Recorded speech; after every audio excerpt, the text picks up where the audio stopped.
cordial saludo para todos. Hoy nos encontramos en esta reunión Jenny Rodríguez, Miriam Santamaría y quien les habla Michelle Sierra. Somos estudiantes de la Maestría de Educación con la Corporación Universitaria Minuto de Dios y queremos abordar en este espacio la reflexión sobre la práctica educativa para una pedagogía de las diferencias.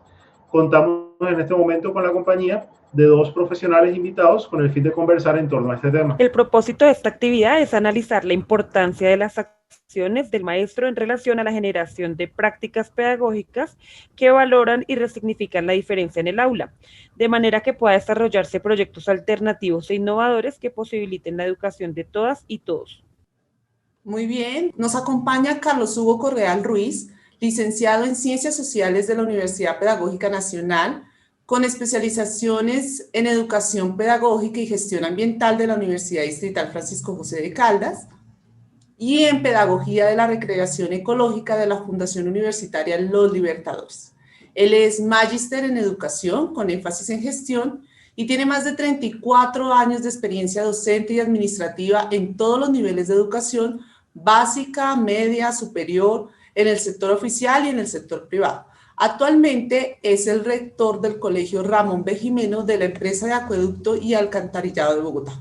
Él nos comenta que es un convencido del papel fundamental que a la educación le corresponde como herramienta para la democratización de la sociedad actual y del compromiso de los educadores para tal fin. Bienvenido, profesor Carlos. Muy amables por esta invitación. También nos acompaña Sara Elena Márquez García. Ella es fonoaudióloga, especialista en educación para jóvenes y adultos, especialista en gestión de proyectos, máster en neuropsicología y educación. También es docente de apoyo pedagógico del Colegio Manuela Beltrán, institución educativa distrital, con 21 años de experiencia en educación a nivel distrital con personas sordas, usuarias de la lengua de señas. Actualmente es la líder de Manos de red de docentes de los colegios que cuentan con la oferta bilingüe bicultural, participa en la red de referentes y en la mesa técnica distrital de discapacidad, lidera el encuentro con la inclusión en el programa de encuentros pedagógicos como miembro de Renovación Magisterial. Este programa se desarrolla los sábados en la mañana por la emisora Mariana y ha sido promotora de diferentes proyectos en pro de avanzar hacia el mejoramiento de la calidad de educación inclusiva. Bienvenida, profesora Sara. Bueno, muchas gracias por estar en este espacio y pues sí es un gusto compartir la experiencia de cada uno desde las miradas que tenemos. Nos gustaría entonces comenzar por entender el concepto el cual vamos a abordar el día de hoy. Entonces por eso queremos iniciar con la siguiente pregunta. ¿Qué significa para usted la diversidad? Yo considero que la diversidad es lo natural, es la naturaleza.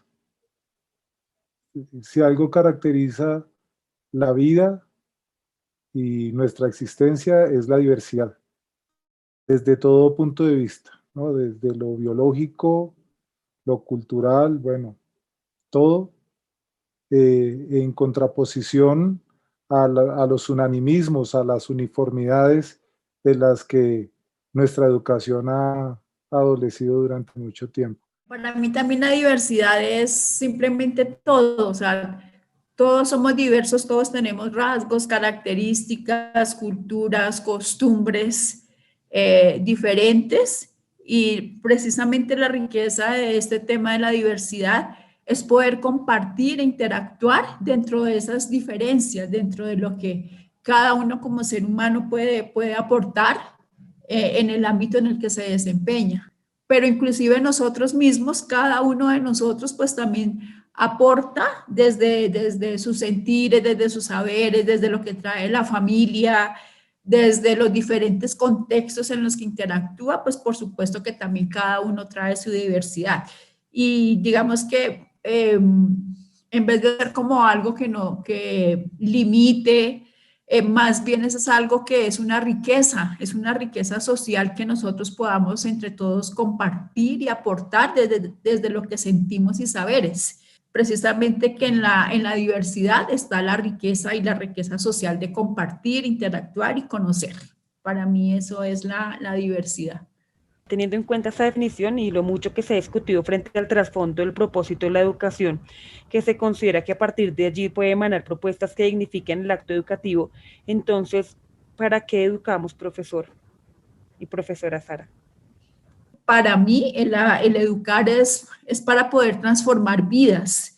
Es como para que nosotros desde docentes seamos unos docentes observadores, observadores de las características y las particularidades de esas personas que tenemos en el aula, porque de repente en todos estos procesos y en todo lo que ha ido cambiando, yo sé que cuando empezó todo este proceso de integración y bueno, todo lo que viene de la historia del tema de la educación y de los niños con discapacidad, pues antes se miraba solamente como el diagnóstico y como lo que el niño no podía hacer. Entonces no puede caminar o no puede escuchar o no puede ver, ¿sí? Entonces era como el no puede, el no puede, el no puede.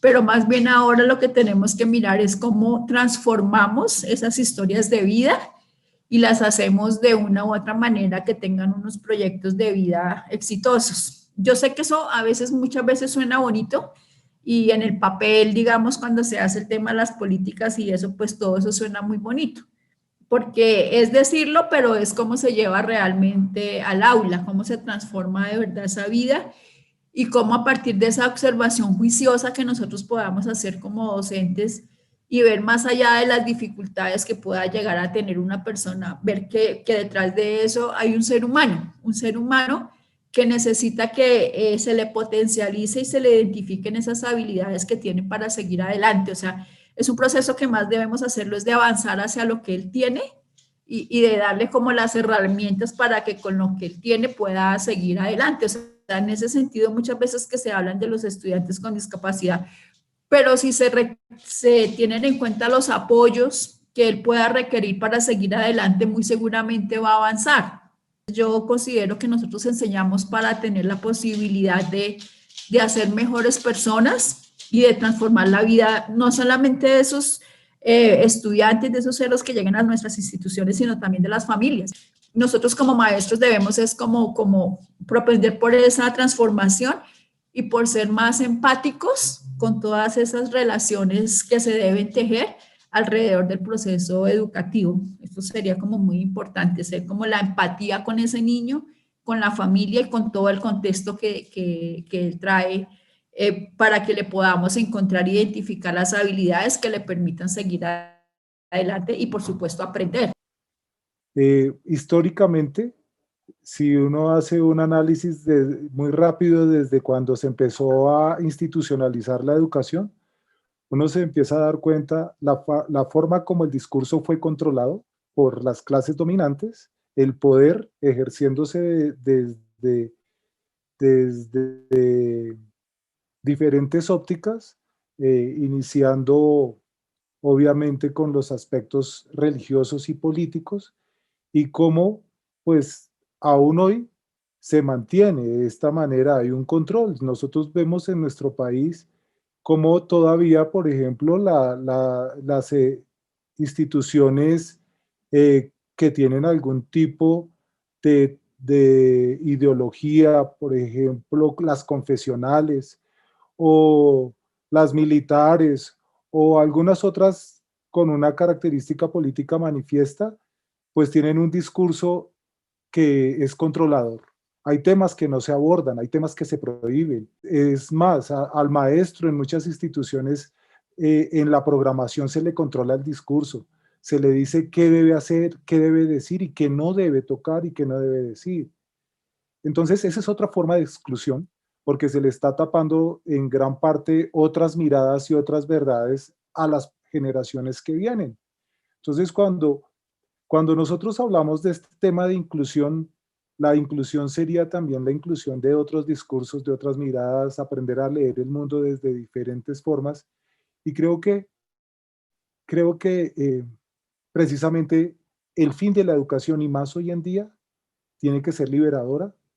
Ahí digamos que me hago al lado de Paulo Freire, cuando dice que el acto pedagógico es un acto político, y que si queremos transformar las realidades como lo que vive el mundo, que esta pandemia no es otra cosa que el producto de un modelo que quiere imponer unos procesos de agresividad, de depredación del planeta, y que llevan unas consecuencias como lo que estamos viendo. Cambio climático, hambrunas.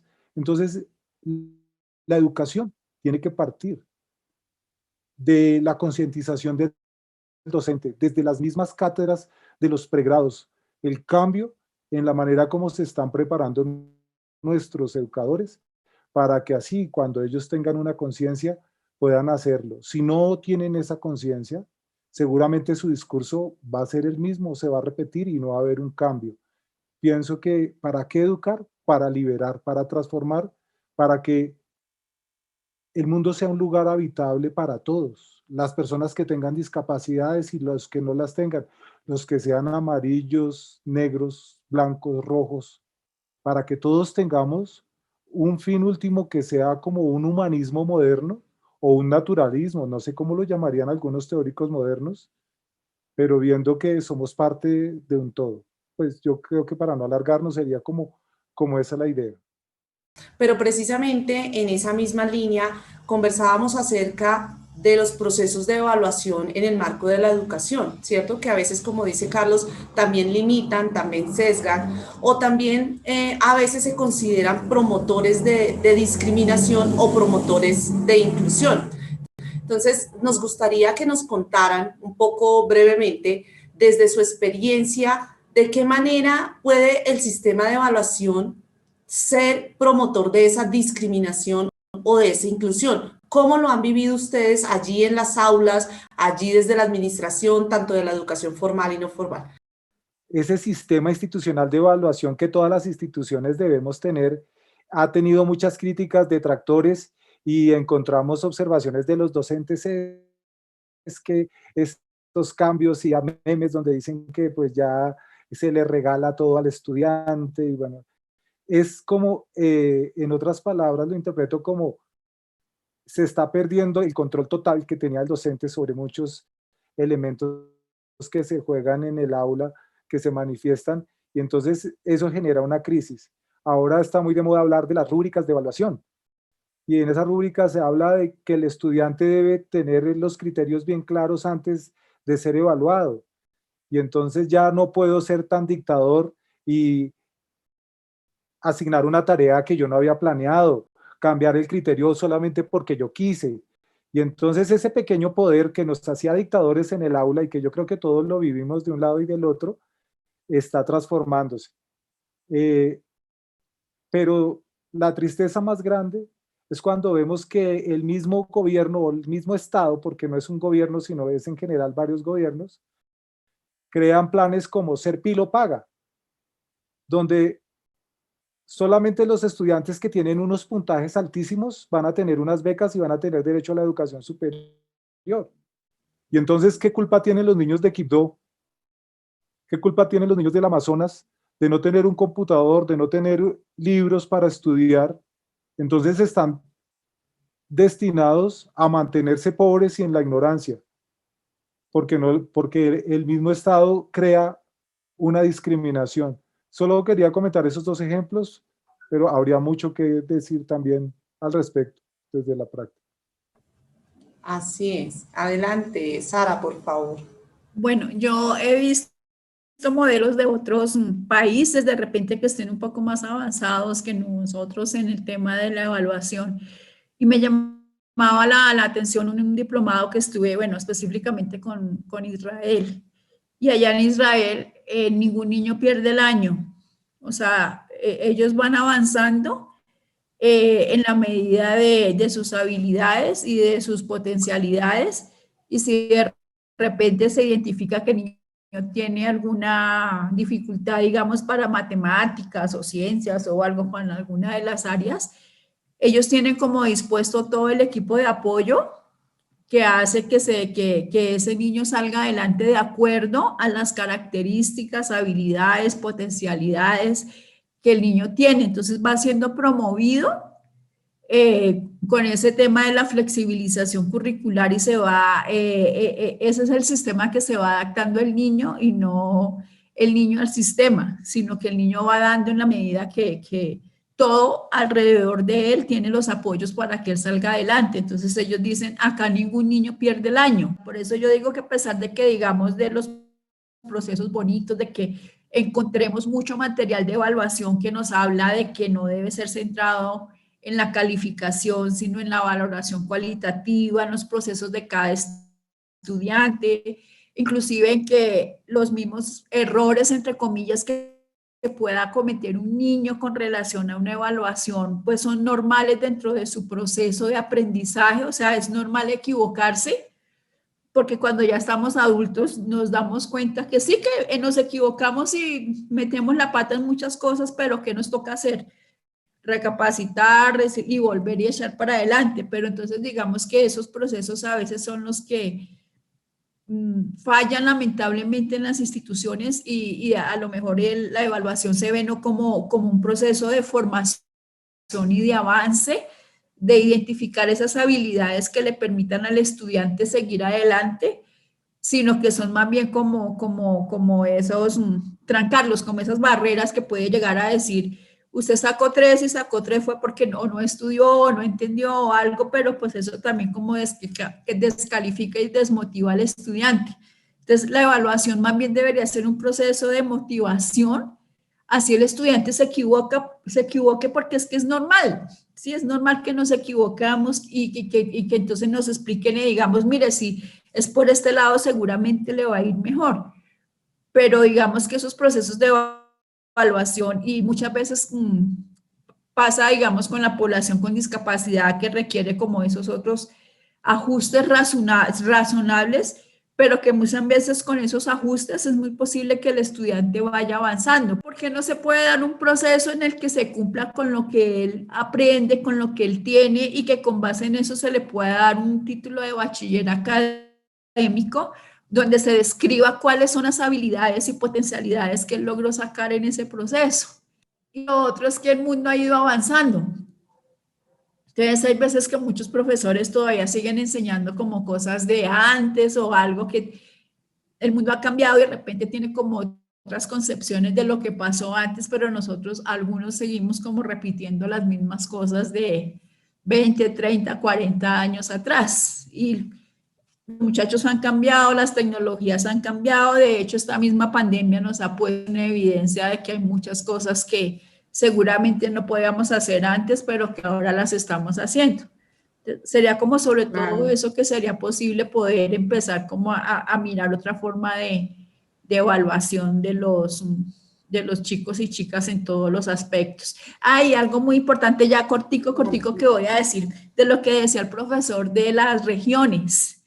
Yo estuve una vez en el Guainía y yo veía tan interesante todo lo que hacían, o sea, porque ellos hacen una adecuación del currículo también de acuerdo al tiempo de pesca. Entonces, cuando es periodo de pesca, todos se van a pescar, los niños, los padres de familia o algo, y ahí no hay educación porque ellos están pescando. Entonces, ellos tienen que adecuar el periodo escolar al tiempo en que no haya pesca y todos puedan regresar al colegio. Entonces, por supuesto, para un ICFES, eso que del Serpilo paga y todas esas cosas, pues no se tienen en cuenta esas particularidades de todas esas regiones que tienen esas adecuaciones y esas flexibilizaciones curriculares frente a lo que el contexto les requiere a ellos. Ellos requieren otra clase de cosas diferentes a las que tiene Bogotá. Entonces, pues, el currículo no puede ser homogéneo, ni esas pruebas deberían ser homogéneas para todo el mundo, porque ahí están ellos en desventaja, cosas que ellos no conocen, pues realmente no van a poder contestar, pero si preguntan cosas de su cotidianidad, de cómo hacen la pesca, de cómo deben organizar, es que es muy interesante cuando uno vaya y le cuentan todo eso de la manera como ellos viven la educación. Entonces, el tema con las regiones es también un tema bastante interesante que se debería tener en cuenta para todo esto que estamos hablando de la diversidad, que no solamente se quede como en el papel, sino que se reconozca de verdad porque todos somos diversos. Claro que sí, tienes toda la razón, además porque la diversidad no solamente implica a las personas en condición de discapacidad, no solamente temas étnicos, sino también temas de género, ¿no? Y de hecho todos y todas somos diversos a partir de diferencias individuales. Creo que Carlos quiere acotar algo más. Adelante, profesor Carlos.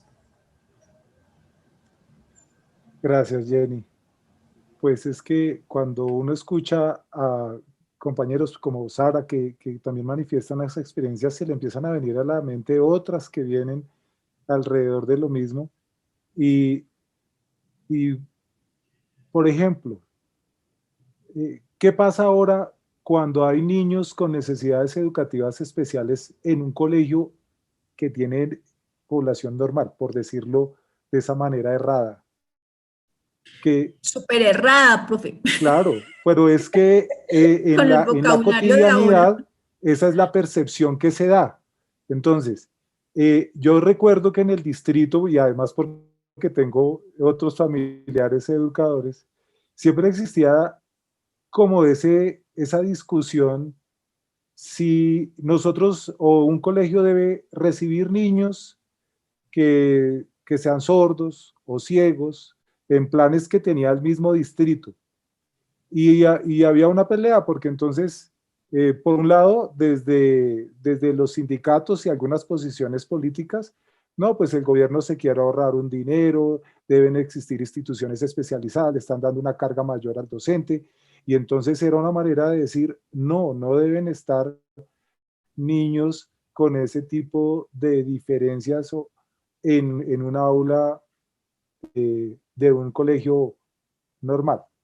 Pero también estaba la otra posición donde decía, pero si nosotros queremos que estos niños mejoren, si estos niños desarrollen otras habilidades y tengan un proceso de socialización o qué sé yo, o de potenciación de su aprendizaje, pues deben estar en un medio que los rete y que les permita compartir con otros niños también que están en esa edad. Entonces, pues no sé quién tendrá la razón, porque yo creo que hay de lado y lado algo. Siento que sí hay una responsabilidad del Estado, pero también siento que hace falta educar también a los docentes que no han sido especialistas en educación especial y que de alguna manera les obligan o les envían unos niños que son diferentes y que a veces no tienen herramientas cómo manejarlos. No sé, de pronto al utilizar la terminología, pero lo que quiero decir es que eso se ha dado. Y adicionalmente, hay otra experiencia con lo que Jenny decía hace un rato sobre el tema de género, cuando tuve la oportunidad de trabajar en un colegio nocturno y empezaron a matricularse como en una tendencia personas que se identificaban como travestis o abiertamente homosexuales y venían problemas para la aceptación de los mismos compañeros, los mismos docentes, cómo los trataban. Cuando decían, no, es que el nombre que tienen en la lista no es el que yo quiero que me llamen. Entonces un profesor podría decirle, pues de malas, usted se llama así. O la entrada al baño. Las niñas quejándose porque entraba al baño, pero los muchachos molestando si entraba al otro baño. Entonces son unos retos que en la práctica son muy difíciles de manejar. Y por eso volvemos a que el papel del docente es muy importante, pero tiene que estar preparado para él. Y tal vez a nosotros en la universidad nunca nos dicen que nos vamos a encontrar con situaciones así, sino simplemente vaya, enfréntese a un grupo y usted se defiende como sea. A uno les va bien, se quedan, pero también hay mucho docente frustrado que termina retirándose porque el choque con la realidad es muy fuerte. Precisamente estábamos conversando acerca de que estos temas tienen o están influidos, afectados directamente por la cultura, por el contexto. Nos comentaba Sara su experiencia desde otro país, a nivel internacional, cómo si se pueden lograr unos sistemas de evaluación y un proceso educativo en el que no sea la calificación numérica, en que sea una calificación un poco más cualitativa, en el que el sistema se adapte al estudiante y no el estudiante al sistema. Nos comentaba también Carlos su experiencia desde este sistema integral de evaluación que está dispuesto para las instituciones educativas y cómo la discusión se da, pero yo siento que como país no logramos avanzar. No logramos salir de las casillas de esta evaluación cuantitativa y pues Sara nos hacía también una propuesta muy interesante acerca de, hey, ¿qué tal si avanzamos en el proceso y sencillamente describimos las capacidades que puede llegar a tener cada estudiante, lo cual me parece una gran propuesta, ¿verdad? Teniendo en cuenta que no solamente hablamos de educación inclusiva o de inclusión educativa, que también es allí un juego de palabras, también hablamos de temas como del currículum, porque decía Carlos, pues es que tenemos también que tener en cuenta el sistema, el profesor, cómo el profesor se está preparando, cómo el profesor tiene que responder ante un sistema, cómo debe correr muchas veces con gran cantidad de estudiantes en el aula y ver cómo hace para casi que meterle todos esos conocimientos. Entonces, desde allí tendría como una última pregunta, ¿cierto? Les proponemos cómo podríamos nosotros abordar la diferencia desde el currículum, desde el aula, desde esa educación formal también, para que se adapte a esas diferencias individuales, ¿cierto? Para que sea el sistema adaptándose al estudiante con esos ajustes razonables que también nos comentaba Sara, pero que a la vez nos permita también dar una cuenta de una educación de calidad. Muchas veces la desigualdad es promovida precisamente por el Estado, como lo comentaba Carlos, pero el discurso y las discusiones siempre lo escuchamos desde la teoría, y desde la teoría es muy bonito, ¿cierto?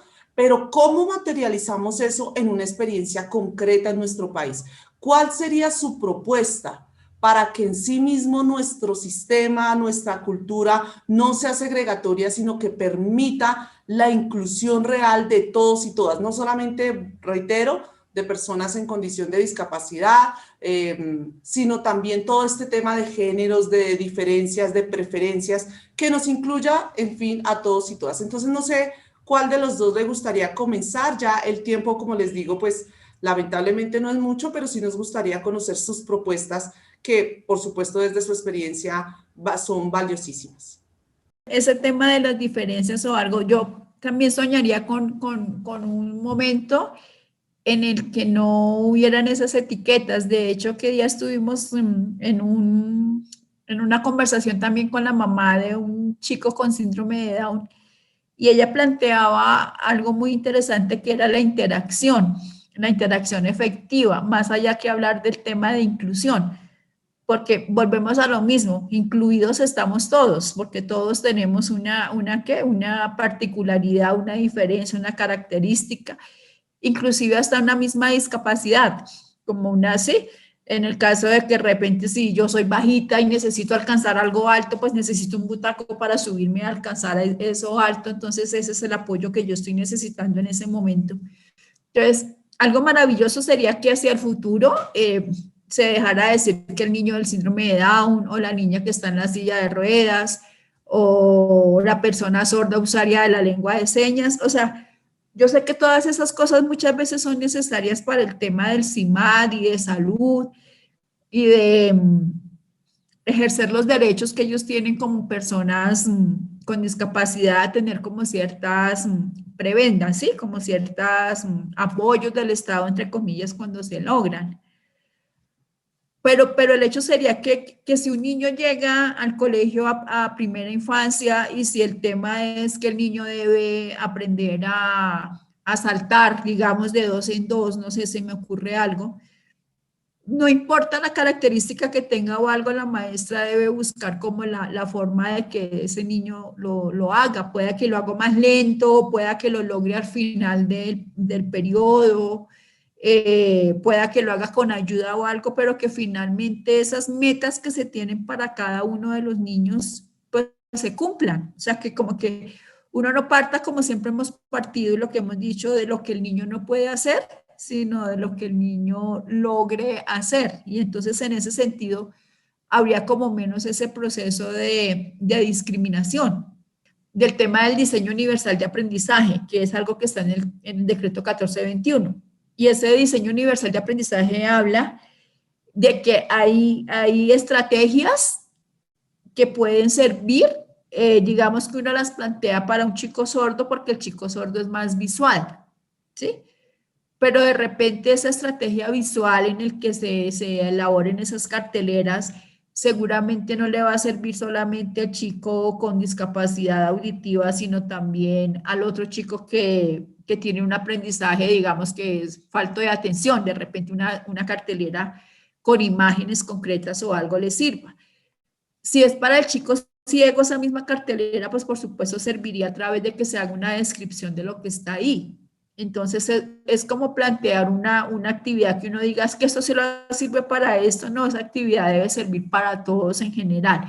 Y de eso es de lo que habla el diseño universal de aprendizaje, de diferentes formas de representación, diferentes formas de expresión, pero que ese currículo sea el que se adapte al niño y no el niño al currículo. Eso sería como, digamos, encontrar esas múltiples formas que podamos hacer que todos los niños de una u otra manera, algunos lo lograrán mucho mejor que otros, pero otros aprenderán y irán en ese proceso, pero es ahí donde radica ese reto de trabajar desde la diversidad.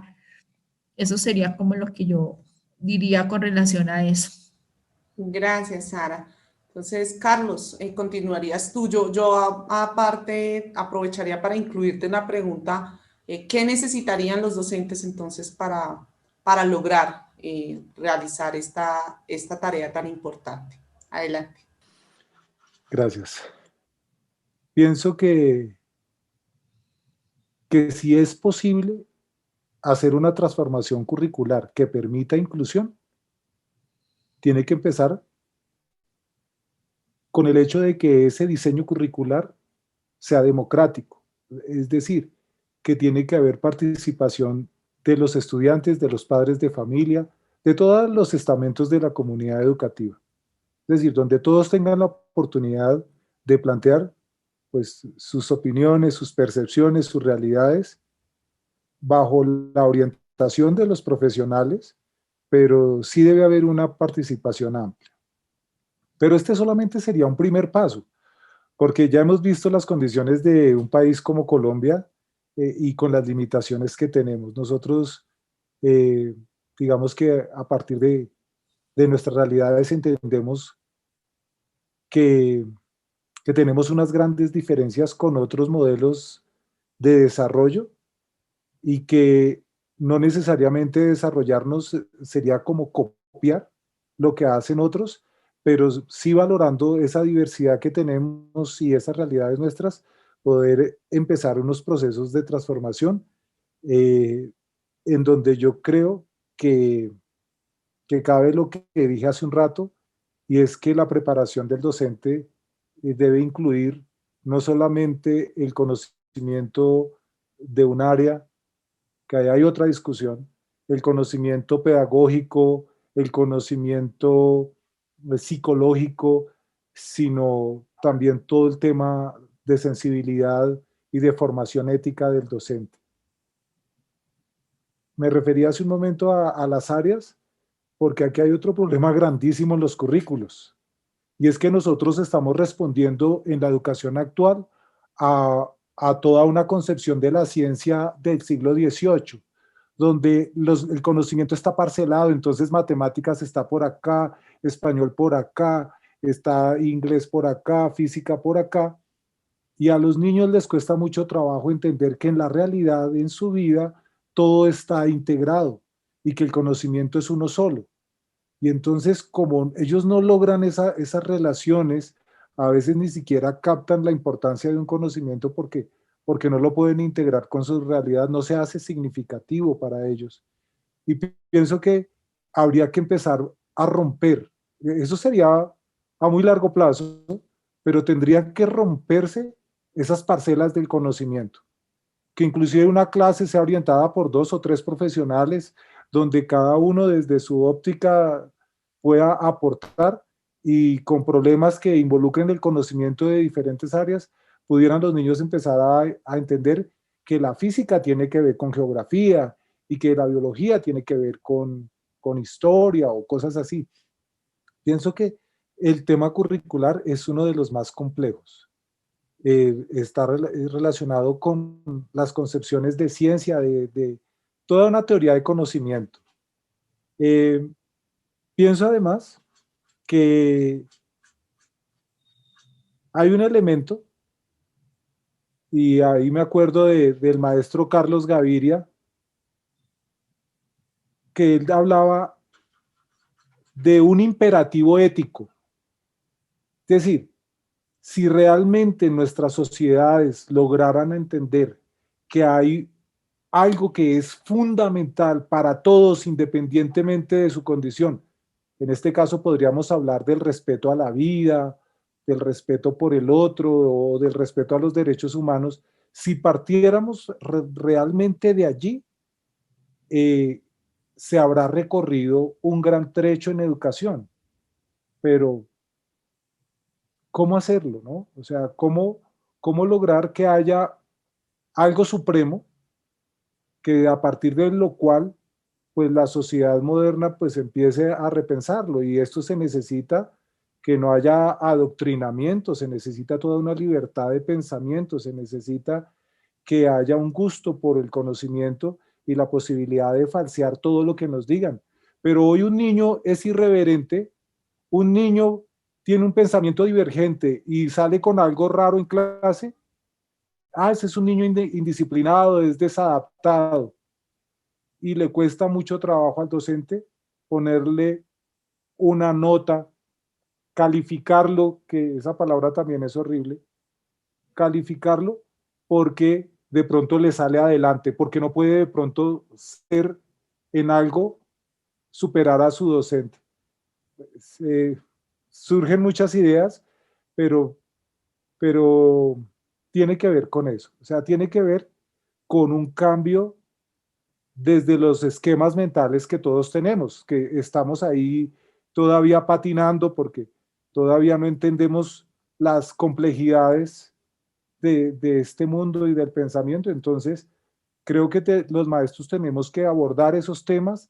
Cuando llegamos a nuestras prácticas, el tiempo y nos abruma con tanta cosa que toca hacer, que se nos olvida seguir estudiando, se nos pierden los espacios de discusión pedagógica y entonces lo fácil es dejar que cada compañero haga lo que quiera y no meternos en problemas, y así pasan los años y difícilmente surgen alternativas. La realidad, y esa sería una invitación para ustedes que están empezando, y es que no se dejen abrumar por el sistema cuando lleguen a sus espacios laborales.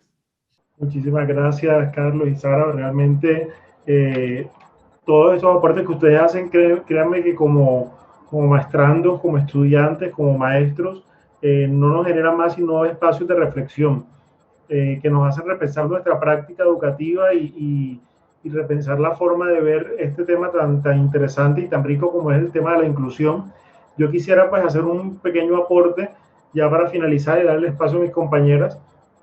Y a modo de conclusión, y desde que ustedes iniciaron a dar sus aportes, me lo fui como construyendo, y ya quizás durante el transcurso de esta materia, pues yo lo había venido pensando y en algún momento lo planteé, y es que el tema de la inclusión se va a dar efectivamente es cuando hay una transformación cultural. No es un tema solamente de políticas educativas, no es un tema quizás solamente de inversión en infraestructura y en formación docente, es un tema cultural.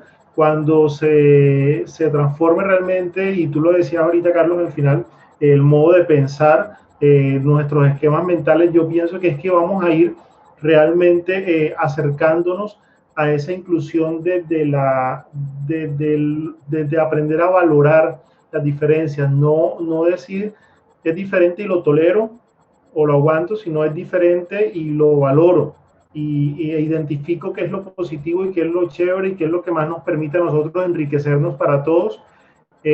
Ahí aparece la figura del docente como, pienso yo, como agente transformador de la sociedad, que también ustedes lo comentaban, que quizás la primera transformación es dentro del mismo esquema del docente, porque a veces no estamos preparados ni académicamente, ni quizá éticamente, ni socialmente para enfrentarnos a esto de la inclusión y al tema de la diversidad, pero me atrevería a decir que como agentes transformadores tenemos que ir como dando pasos y con el ejemplo transformando la mentalidad de la sociedad hacia una inclusión.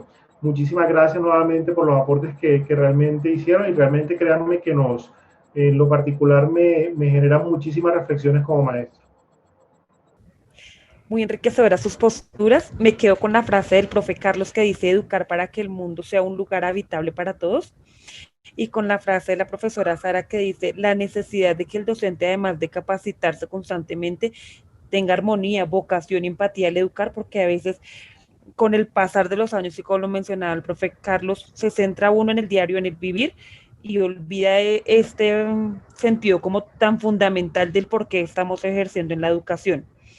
Igualmente me parece muy valioso que desde la educación diferenciada, que es el tema que nosotros estamos abordando, se potencialicen las habilidades y que no se desconozca que estamos hablando de seres humanos. Estamos transformando la historia de vida de esas personas y de sus familias.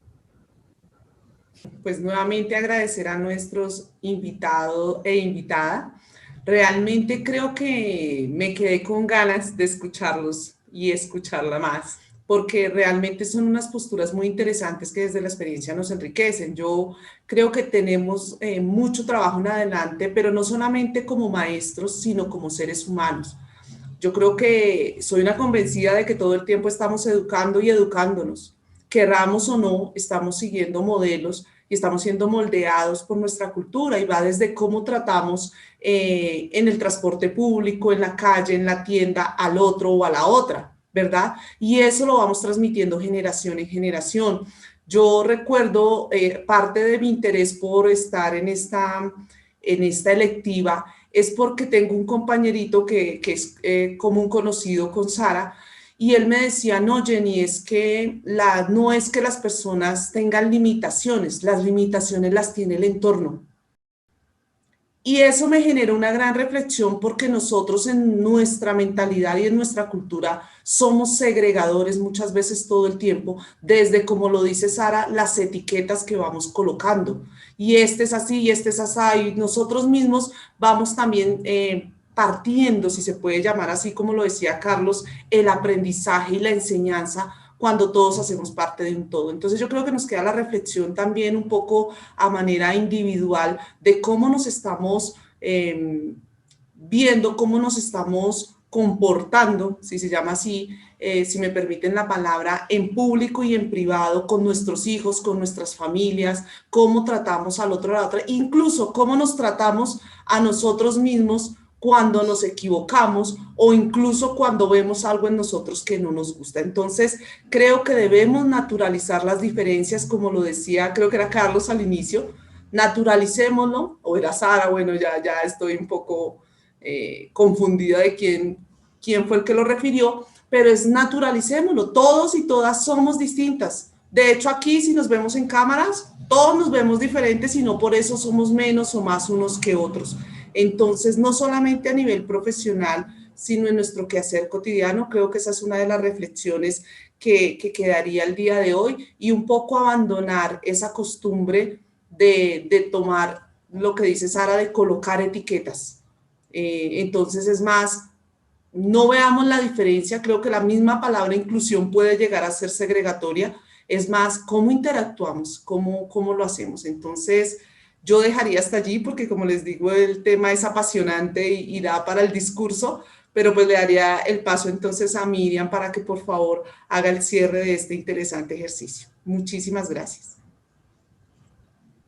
Así es, entonces agradecemos enormemente la disposición y colaboración del profesor Carlos, de la profesora Sara, con su quehacer cotidiano construyen país.